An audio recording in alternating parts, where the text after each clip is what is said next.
आप लोगों ने मेरे से पिछले वीडियो में पूछा था कि पॉलिटेक्निक के लिए बेस्ट ब्रांच कौन सा है, कौन से ब्रांच से पढ़ाई करना चाहिए ताकि जल्दी से जल्दी सरकारी नौकरी मिल सके, या अगर प्राइवेट में भी जाएं तो बहुत बड़ी मोटी रकम वाली सैलरी मिल सके। तो इस वीडियो में हम लोग यही जानेंगे कि पॉलिटेक्निक करने के लिए जो लोग इच्छुक हैं वे इस साल 2026 में सबसे ज़्यादा ट्रेंडिंग में कौन कौन से ब्रांचेज चल रहे हैं, उन सभी ब्रांचों की मैं जानकारी दूंगा और उसी ट्रेड से आप पॉलिटेक्निक करिएगा और उसी ग्रुप से फॉर्म भरिएगा। तो पूरी वीडियो देखने वाले तैयार हो जाएं। वीडियो शुरू करने से पहले आप चैनल को सब्सक्राइब कर लीजिए ताकि ऐसी वीडियो लगातार आपको कंटिन्यूअस मिलती रहे और आप पॉलिटेक्निक के जरिए अगर अपना कैरियर बनाना चाहते हैं तो बहुत जल्दी आपको सफलता मिले। शुरू करते हैं आज के मेन टॉपिक की। पॉलिटेक्निक एंट्रेंस एग्ज़ाम तो आपको देना ही देना है, लेकिन एंट्रेंस एग्ज़ाम देने से पहले आपको कौन से ब्रांच में जाना है ये डिसाइड आप कर लें ताकि आप फॉर्म भरते समय गलती ना करें। तो आज की वीडियो में बेस्ट ब्रांच के बारे में हम बात करने वाले हैं। पूरे उत्तर प्रदेश ही नहीं, पूरे देश में किसी भी राज्य के स्टूडेंट अगर आप हैं तो किसी भी राज्य के स्टूडेंट हैं तो इस वीडियो को देखिए। आप अपने अपने राज्य में इसी ट्रेड से पॉलिटेक्निक करिएगा ताकि आपको भविष्य में नौकरी का चिंता न करना रहे। जैसे कि सिविल होता है, इलेक्ट्रिकल होता है, मैकेनिकल होता है, कंप्यूटर साइंस होता है और अन्य भी ब्रांच है और अन्य भी ट्रेड है। लेकिन इस बार 2026 के बाद से किस किस ब्रांचेज का, किस किस ट्रेड का बोलबाला रहने वाला है, कौन से ब्रांच से पॉलिटेक्निक करना ज़्यादा फायदेमंद होगा, कौन से ब्रांच से पॉलिटेक्निक करेंगे तो प्राइवेट में 2 लाख रुपये प्रति माह आप कमा सकते हैं, 2 लाख रुपये महीना आप कमा सकते हैं। कौन से ऐसे ब्रांचेज हैं? ये 2 लाख रुपये महीना सरकारी नौकरी की सैलरी नहीं है, ये प्राइवेट नौकरी की सैलरी है। इस वीडियो के एंड में या बीच में मैं बताऊंगा कि कौन से ब्रांच के थ्रू अगर आप प्राइवेट में जाते हो तो कितने साल में आप 2 लाख रुपए महीने तक पहुंच जाओगे। ये सब कुछ आज इस वीडियो के अंदर होने वाला है। तो जो बच्चे समय निकाल करके इस वीडियो को समय देंगे, पूरा इत्मीनान से देखेंगे, उनको सही जानकारी हो पाएगी। नहीं तो इनके उनके कहने पर आप फालतू का ट्रेड ले लो, फालतू का पढ़ाई कर लो, कुछ भी नहीं होने वाला है क्योंकि ज़माना कंपटीशन का है। सही चीज़ का सिलेक्शन करना ही बहुत बड़ी कामयाबी का रास्ता है। तो मेरे भाई शुरू करते हैं आज का ये सेशन। और इस सेशन में आपको मैं बताना चाहूँगा, अगर आप पॉलिटेक्निक एंट्रेंस एग्ज़ाम की तैयारी करना चाहते हो तो आप मेरे चैनल के थ्रू मेरा एप्लीकेशन डाउनलोड करके 499 में आप चाहें तो फिजिक्स केमिस्ट्री में तीनों का कंप्लीट कोर्स ले करके पढ़ सकते हो, क्योंकि समय बिल्कुल नहीं है। सोचा विचारी मत कीजिए। आप इस कोर्स को लेने के लिए सीधे इस नंबर पे कॉल भी कर सकते हैं जो स्क्रीन पे नंबर चल रहा है। अगर आप कॉल करते हैं तो 26 जनवरी के शुभ अवसर पर आपको इसमें बड़ा डिस्काउंट मिल सकता है। ठीक है, कॉल करने वाले को ही इसमें डिस्काउंट मिलेगा, डायरेक्ट परचेज जो करेंगे उनको डिस्काउंट नहीं मिलेगा। ठीक है, हम बताएंगे कि संपूर्ण तैयारी कैसे होती है, पॉलिटेक्निक एंट्रेंस एग्जाम की संपूर्ण तैयारी कैसे होती है ये भी बताएंगे। और साथ में आपको ये पता चलेगा कि एक ही कोर्स में सबसे एक कोर्स में सब देख लो, इससे बाहर एक भी नहीं। ये चीज़ें जो है मैं आपको बताऊंगा कि एक ही कोर्स में कई बार लोग तरह तरह का कोर्स लॉन्च करते हैं, ये कोर्स में ये पढ़ाएंगे, वो कोर्स में पढ़ाएंगे, ऐसा नहीं है। एक 499 वाले बैच में आपको सब कुछ most important, repeated, previous year और जो भी रामबाण क्वेश्चन है सब कुछ इसमें आपको मिल जाएगा। इससे बाहर आपको कुछ भी नहीं देखने की ज़रूरत है। ठीक है ना। अब सरकारी कॉलेज आपका होगा पक्का, समय बहुत कम है, जल्दी आप ज्वाइन कर लीजिए मेरे भाई। 2026 में अगर आप पॉलिटेक्निक करने का सोच रहे हैं तो आपका सपना पूरा होगा। अब हम बात करते हैं मेन ब्रांचेस की। सबसे पहले सबसे ज़्यादा डिमांड में मैकेनिकल प्रोडक्शन ब्रांच है। अगर आप पॉलिटेक्निक करने के लिए सोच रहे हो तो सबसे ज़्यादा बूम पर मैकेनिकल प्रोडक्शन है। अब आप कहोगे गुरुजी सिविल है। अरे भाई, सिविल का मतलब हुआ कि सड़क और बिल्डिंग भवन निर्माण।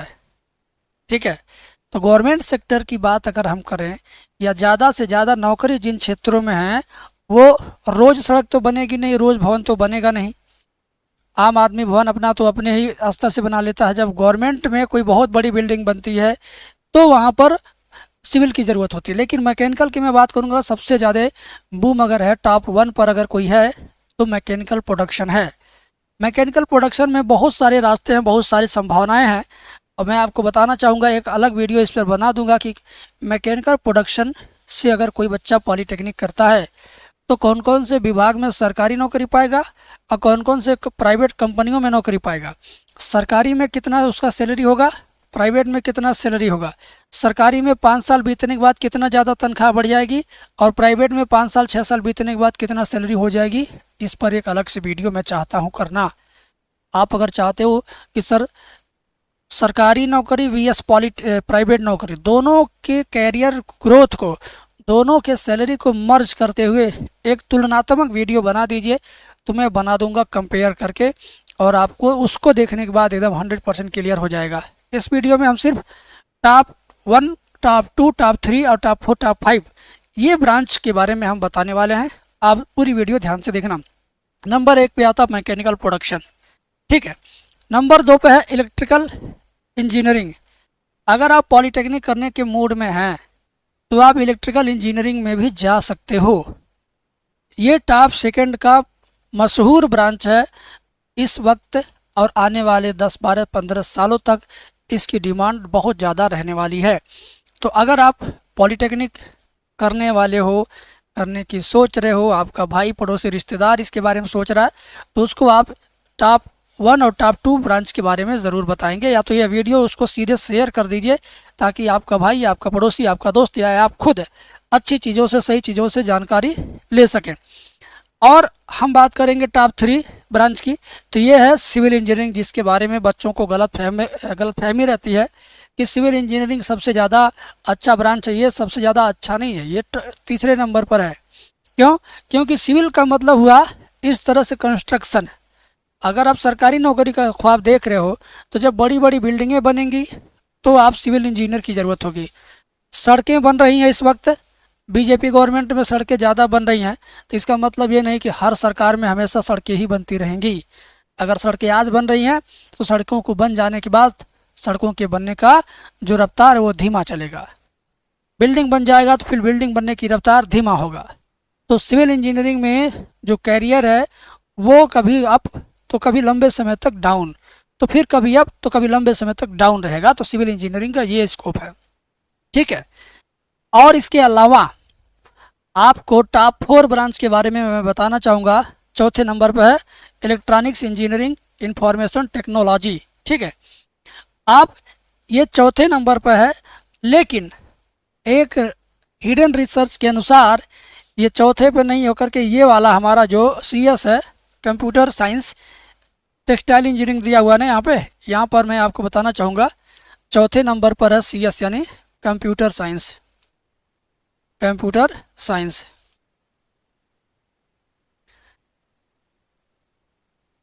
CS ब्रांच हमारा चौथे नंबर पर है। अगर देखा जाए स्पेशली IT सेक्टर, तो IT सेक्टर में बहुत सारी अपॉर्चुनिटी बढ़ी हुई है। पहले ये CS ब्रांच 8वें नंबर पे था, 7वें नंबर पे था, लेकिन अब चौथे पे आ गया, कुछ दिन में तीसरे पर भी आ जाएगा। कोरोना काल जब था तो उस वक्त ये CS ब्रांच नंबर 1 पर था। कोरोना काल के 2 साल 3 साल बाद तक भी ये नंबर 1 पर था, लेकिन अब क्या है, अब कोरोना काल बिल्कुल नहीं है, तो ये ब्रांच फिर अब तीसरे चौथे नंबर पर रन कर रहा है। कंप्यूटर साइंस से उन्हें पॉलिटेक्निक करना चाहिए जिन्हें एक बंद कमरे में AC लगे हुए कमरे में शीशा वाले केबिन में कुर्सी मेज पे बैठ करके कंप्यूटर के सामने दिन भर काम करना है, एक जगह बैठ करके उन्हें कंप्यूटर साइंस से पॉलिटेक्निक करना चाहिए। ज़्यादातर ये वाला ब्रांच गर्ल्स के लिए है, लड़कियों के लिए है। अगर ये वाले ब्रांच से लड़कियां पॉलिटेक्निक करती हैं तो उनके लिए बहुत अच्छी अपॉर्चुनिटी इसमें रहेगी, क्योंकि इस वाले ब्रांच में ज़्यादातर एम्प्लॉय के रूप में लड़कियों को हायर किया जाता है, क्योंकि लड़कियां ऐसी ब्रांच ढूंढती हैं, वे कम सैलरी में भी ऐसे ऑफिस में जॉब करने के लिए तैयार हो जाती हैं, क्योंकि इसमें डेली उतना ही दूरी तय करना होगा जितना आपके घर से इस ऑफिस की दूरी होगी। कभी आपको उस साइट पे, कभी उस कंपनी में, कभी यहाँ कभी वहाँ नहीं भेजा जाएगा। ट्रांसफ़र नाम की कोई चीज़ नहीं रहेगी। आप एक बार अपने घर से यहाँ आइए, अगर 5 किलोमीटर पर है आपका घर, 10 किलोमीटर पर है, तो आप अपने घर से यहाँ जा कर के नौकरी कर सकते हैं। दिन भर एक ही जगह बैठना है, दिन में नौकरी करना है, रात में घर रहना है। लेकिन कभी अगर सिविल का कोई बंदा है तो कभी पता चला लखनऊ में काम है 2 महीना, और 2 महीने में लखनऊ काम खत्म हो गया, प्रयागराज में जाना है। अब प्रयागराज में जाकर करो, वहीं रहो, वहीं रात में रहो, वहीं दिन में रहो। दिन रात कोई बिल्डिंग बन रहा है, कोई दिन रात सड़कें बन रही है, दिन रात कोई मॉल बन रहा है। तो ऐसे में सिविल इंजीनियर को बार बार शहर चेंज करना, बार बार रात दिन काम करना पड़ सकता है। लेकिन एक सॉफ्टवेयर इंजीनियरिंग के लाइन में, कंप्यूटर साइंस की लाइन में अगर कोई बंदा या बंदी, लड़का या लड़की जाता है कैरियर बनाने, तो समझ लो वो एक फिक्स जगह पर एक फिक्स दूरी ही डेली तय करेगा और दिन में ही ड्यूटी करेगा। सैलरी इसमें बहुत ज़्यादा नहीं है, लेकिन फिर भी 30-35 हज़ार रुपये प्रति माह के सैलरी शुरुआती दौर पे इसमें मिलती है कंप्यूटर साइंस वालों को। ठीक है, तो ज़्यादातर गर्ल्स के लिए ये वाला जॉब सुपीरियर है और गर्ल्स लोगों को ये वाला जॉब ज़्यादा पसंद है, क्योंकि उन्हें बार बार देर से आना, देर से जाना, रात में ड्यूटी करना, दूर दूर बार बार शहर चेंज करना, उठा पटक वाली ज़िंदगी पसंद नहीं है। ठीक है, तो कंप्यूटर साइंस तीसरे या चौथे पर हमेशा रहेगा, इस बार आगे भी इसका यही स्कोप है। अगर आप बीटेक करते हैं कंप्यूटर साइंस से तो ये नंबर 1 का ब्रांच है। पॉलीटेक्निक करते हैं कंप्यूटर साइंस से तो ये नंबर 3 या 4 का ब्रांच है, मतलब इसका रैंकिंग ये है। ठीक है, तो कुल मिला जुला करके आपको इसके बारे में, टेक्सटाइल इंजीनियरिंग के बारे में भी जानना चाहिए। अगर आपको प्राइवेट जॉब करना है टेक्सटाइल इंजीनियरिंग, अगर आपको, हम क्या पहने हैं कपड़ा, आप भी कपड़ा पहनते हैं, हर साल कोई ना कोई बंदा 2-4 सेट नया खरीद ही लेता है। तो अगर आप फैक्ट्री में जाना चाहते हो, प्राइवेट फैक्ट्री में, प्राइवेट कंपनी में, तो टेक्सटाइल वाला ब्रांच आपके लिए ज़्यादा बेहतर होगा। टेक्सटाइल का जो ब्रांच है ये हर जगह, हर ज़िले में नहीं मिलता है, हर कॉलेज में नहीं रहता है। तो इस ब्रांच की सीटें बहुत कम हैं, स्कोप अच्छा है, सीटें कम हैं, इस वजह से बच्चे इसको नहीं करते हैं। जो कर लेता है और जो प्रयास करके पहुंच जाता है एक बार टेक्सटाइल के फील्ड में, तो ज़िंदगी उसकी बहुत अच्छे से संवर जाती है। तो कुल मिला जुला करके हमने आपको आज बताया सबसे पहले ब्रांच के बारे में, दूसरे ब्रांच के बारे में, तीसरे ब्रांच के बारे में, चौथे ब्रांच के बारे में। ठीक है, और इस 499 वाले कोर्स के बारे में। 499 वाला कोर्स में फिजिक्स केमिस्ट्री में तीनों विषय है। 26 जनवरी के शुभ अवसर पर बम्पर डिस्काउंट आपको मिल सकता है। कब? जब आप कॉल करके हमारी टीम से बात करेंगे तब। नंबर 1 का ब्रांच कौन सा है? मैकेनिकल। नंबर 2 का कौन सा है? इलेक्ट्रिकल। नंबर 3 पे आ गया आपका सिविल। नंबर 3 के बाद चौथा नंबर किसका है? CS का, जिसको बोलते हैं कंप्यूटर साइंस, जिसको बोलते हैं कंप्यूटर साइंस। ठीक है, अगर आप CS से पॉलीटेक्निक कर लेते हैं तो सरकारी नौकरी में जहाँ जहाँ O लेवल मांगता है वहाँ CS वाले आसानी से जा कर के अप्लाई कर सकते हैं और थोड़ी सी मेहनत करके सरकारी नौकरी भी पा सकते हैं। हर साल यूपीपी में जब यूपी पुलिस की भर्ती आती है तो 1500-2000 लगभग कंप्यूटर ऑपरेटर की भी भर्ती आती है। तो उसमें O लेवल मांगता है या तो पॉलीटेक्निक से डिप्लोमा मांगता है CS में। तो या तो O लेवल करना तो बड़ा मुश्किल हो गया सबके लिए, और लेकिन CS से पॉलीटेक्निक करना ईजी है। अगर आप CS से पॉलीटेक्निक किए हुए हैं तो समझ लो जब पुलिस की भर्ती आएगी तो उसी वक्त पुलिस विभाग में कंप्यूटर ऑपरेटर की भी भर्ती आएगी। अगर आपका दोस्त पुलिस में भर्ती हो रहा तो समझ लो आप फिक्स है कि आप कंप्यूटर ऑपरेटर में भर्ती होंगे, क्योंकि उसका फॉर्म भरने के लिए वही लोग एलिजिबल होते हैं जो CS से कंप्यूटर किए रहते हैं, CS ब्रांच से पॉलीटेक्निक किए रहते हैं या O लेवल किए रहते हैं। तो ये दोनों दुर्लभ कोर्स है, बहुत कम कैंडिडेट इसका फॉर्म भरते ही ना, तो सिलेक्शन इसमें अच्छे से हो जाता है, सिलेक्शन का चांसेस ज़्यादा रहता है। कभी कोई ऐसा बनता नहीं है जिसने थोड़ी सी मेहनत किया हो और नौकरी न पाया हो, सबको नौकरी हो जाती है। तो कुल मिला जुला कर के आज की वीडियो अगर आपको अच्छी लगे तो अपने दोस्त को, अपने भाई को, पड़ोसी को, रिश्तेदार को शेयर करिएगा। अगर आप चाहते हो कि सैलरी वाला कंपेरिजन करके मैं एक वीडियो लाऊं कि कौन से ब्रांच से पॉलीटेक्निक करने पर सरकारी और प्राइवेट दोनों में सैलरी कितना है, 5 साल बीतने के बाद फिर दोनों में कितना होगा, 10 साल बीतने के बाद दोनों में क्या होगा कैरियर, इस तरह का तुलनात्मक वीडियो चाहते हो तो कमेंट में लिख देना कि सर कंपैरिजन वाला वीडियो लाइए, मैं उस पर भी वीडियो ला दूंगा, आपको सही जानकारी दे दूंगा। एक और इन्फॉर्मेशन मैं छूट गया था, देना चाहूँगा। अगर आप पॉलीटेक्निक का फॉर्म भरना चाहते हो तो पॉलीटेक्निक का फॉर्म आपका 15 जनवरी से शुरू हो गया फॉर्म भरना, और 15 जनवरी से लेकर के 30 अप्रैल तक इसका फॉर्म भरा जाएगा। तो जो लोग बोर्ड के विद्यार्थी हैं, जो लोग बोर्ड के विद्यार्थी हैं, उन लोगों से मैं यही कहना चाहूँगा कि आप लोग अभी फॉर्म मत भरिए, अभी एक भी दिन, एक भी घंटा, एक भी मिनट अपना दूसरी तरफ मत दीजिए, केवल बोर्ड एग्ज़ाम की तैयारी कीजिए।